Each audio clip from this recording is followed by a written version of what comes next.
The markets seem shock-proof, rain-proof, because bad news is good news. All markets are going up. Bonds, stocks, real estate, some commodities, and everybody is happy. Because if there is any economic uncertainty, the central banks are ready to act with even more monetary stimulus. And then the question is, when is bad news finally bad news? Oh, that's being dismissed, because it'll be a long while before the easy money policies of the central banks can be changed. See, when there is economic uncertainty and the central banks wouldn't do anything, unemployment would go up, especially of those people who have no savings at all. Because there is a price for these monetary policies. Mean there is no return on savings, or even a negative return. But that's tough for the older people or middle-aged who actually benefit from the asset inflation. So that's the reasoning behind this policy that continues even 8 years after the financial crisis. There is, however, a big turning of the tide at some point. Don't ask me why or when, but at some point there will be an earthquake when these policies reach the limit. There is an extreme hunt for yield. So you have a lot of misallocation of capital. You have an increased exposure to risk. That will not end well. But a bubble can always be bigger and bigger than ever imagined. Compare it to the land boom in Florida between 1920 and 1925.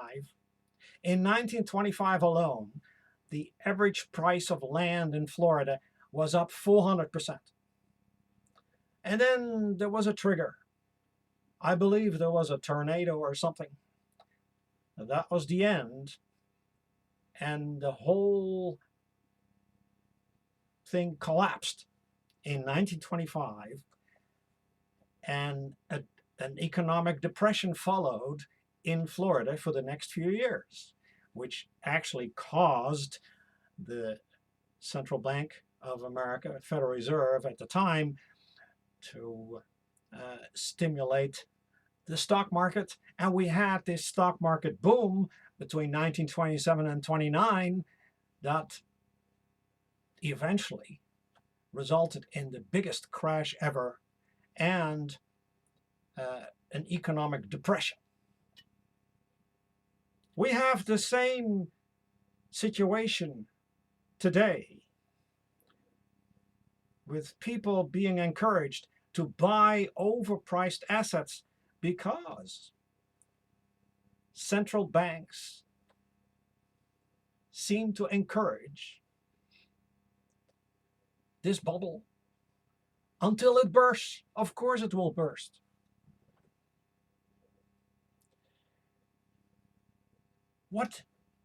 Where does it all end? It will end in a worldwide, a global economic depression, worse than in the 1930s. But before that, we can still celebrate. We're going to have this incredible party, which is all artificial. It will not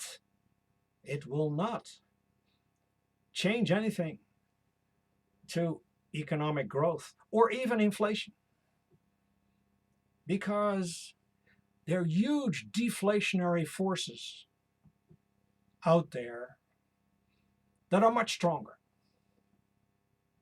Some people say, oh, but next is deficit financing and helicopter money. But it won't work.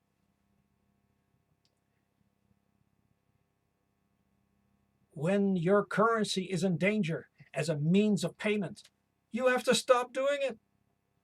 If you don't, look at Venezuela, look at Zimbabwe. You know where it ends. That will not happen in most countries. So maybe this, it's all an illusion. At some point, people will realize that it's better to have a deer in the headlights look, and bad news eventually will be bad news. So what should an investor do? In reality, the best investment strategy is the one that nobody has. Most people are discouraged of having any savings. But when overpriced assets finally collapse, cash will be king, especially dollar cash. You don't know what other currencies, what will happen to the euro, for example, a currency without a country. Who knows what happens to the euro in the next 5 or 10 years? The dollar, nobody expects America to disappear. So you have to be very courageous to do something different from the herd. Because if you have some cash, the banks don't want it. You don't want to keep it at home. You are forced to buy some solid government bonds, short-dated, as a replacement for cash. And short-dated treasuries still have a positive yield.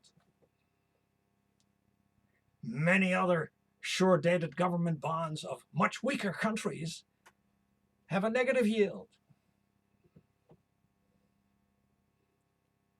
But maybe you are forced to buy longer-dated treasuries where the yield is much higher than those of many other weaker countries. But at some point, these easy money policies will reach their limit, because when interest rates are negative, the financial system cannot function.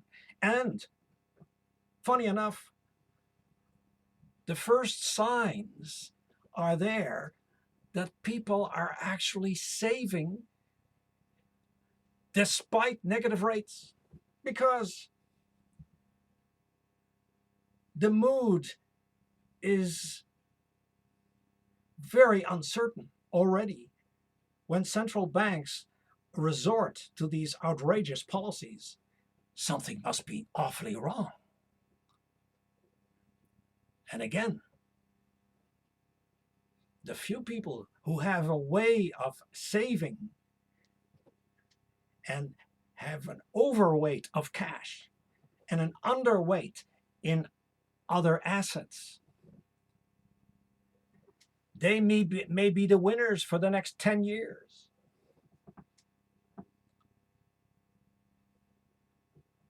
Because don't tell me that there will be a huge cyclical bull market in stocks from this level,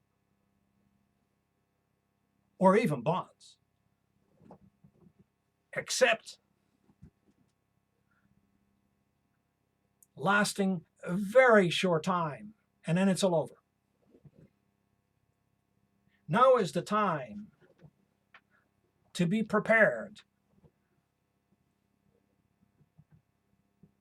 for a situation where anything can happen. Don't be obsessed with the next move of the central bank.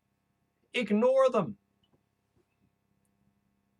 There is a lot of trouble brewing, and at some point, nature will take over.